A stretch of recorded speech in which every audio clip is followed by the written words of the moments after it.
Puan Yang Dipertua, saya ucapkan terima kasih atas peluang yang diberikan untuk mengambil bahagian dalam perbahasan Rang Undang-Undang Cukai Pendapatan Pindaan 2024. Yang jelas adalah satu usaha untuk melaksanakan pindaan bersifat penambahbaikan terhadap dasar pentadbiran cukai dan pindaan yang berbangkit. Di sini jelas sekali ini adalah pindaan susulan ke atas dasar-dasar yang telah pun ditentukan dan dikuatkuasakan sebelum ini.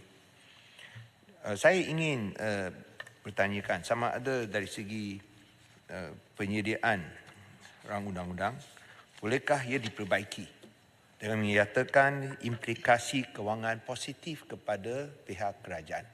Kerana jelas sekali rang undang-undang ini berlandaskan kepada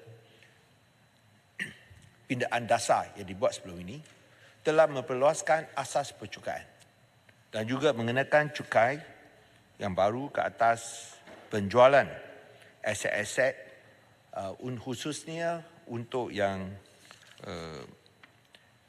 aset alih dan aset yang tidak alih.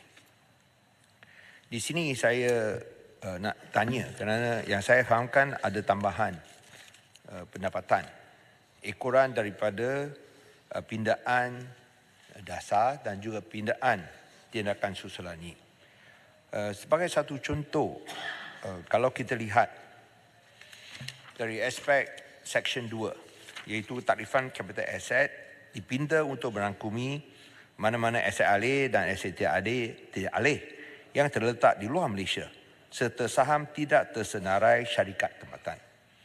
Dan ini saya rasa memang memperluaskan asas percukaian.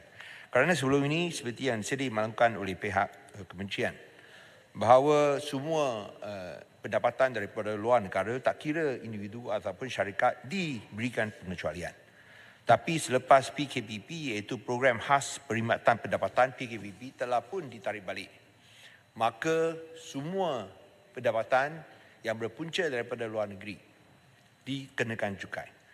Selepas bantahan dibuat, maka ia telah pun diseraskan. Ini dibuat oleh kerajaan lama. Ia pun diseraskan untuk mengecualikan individu daripada dikenakan cukai pendapatan, cukai yang mereka perolehi daripada luar negeri. Ini penting untuk penduduk dekat Johor. Kalau mereka kerja dekat Singapura, apa pendapatan yang mereka bawa balik boleh dikenakan cukai, tapi akhirnya atas bantahan dikecualikan daripada membayar cukai. Tapi untuk syarikat, kena. Kecuali dividen. Kecuali pendapatan dividen. Dan ini ialah satu capital gains tax. Kerana sebarang penjualan untuk aset-aset pendapatan ini apabila dibawa balik akan dikenakan cukai termasuk saham. So sekiranya anda ada beli saham di luar negara, anda ada untung, bawa balik kena cukai. Dan inilah yang saya rasa kita tengok sama ada boleh menimbang untuk melanjutkannya. Kerana kalau kita nak galakkan lebih ramai yang ada pelaburan di luar negara untuk bawa balik pendapatan, kita harus galakkan mereka. Kalau kita kenakan cukai, saya rasa mungkin sukar sikit untuk galakkan mereka bawa balik wang. Sebaliknya mereka akan terus melabur di luar negara. Dalam keadaan kedudukan sekarang, di mana kita lihat nilai mata wang ringgit begitu mendesak. Mendesak bukan kerana ekonomi kita tidak baik. Ekonomi kita baik, fundamental dia bagus. Tetapi oleh kerana faktor luaran, iaitu interest rate differential di antara Amerika Syarikat dan Malaysia terlalu besar, maka nilai mata wang ringgit tidak mencerminkan fundamental ekonomi negara. Sebaliknya, ditentukan oleh pasaran yang melihat hanya arbitrage, iaitu keuntungan yang mereka perolehi daripada melabur di Amerika Syarikat. Dan menyebab tentu nilai mata wang ringgit begitu terdesak.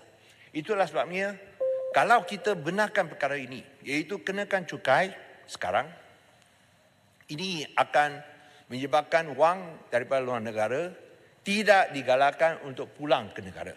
So itulah sebabnya saya cadangkan kalau boleh kita lambatkan. Bukan kita tidak bersetuju dengan perkara ini, hanya melambatkan dari segi penguatkuasaan supaya pendapatan daripada luar negara, apa-apa keuntungan daripada penjualan aset-aset, kita lambatkan pengenaan cukai supaya lebih banyak wang boleh masuk kembali ke Malaysia. Dan ini juga sekaligus akan mengukuhkan nilai mata wang ringgit.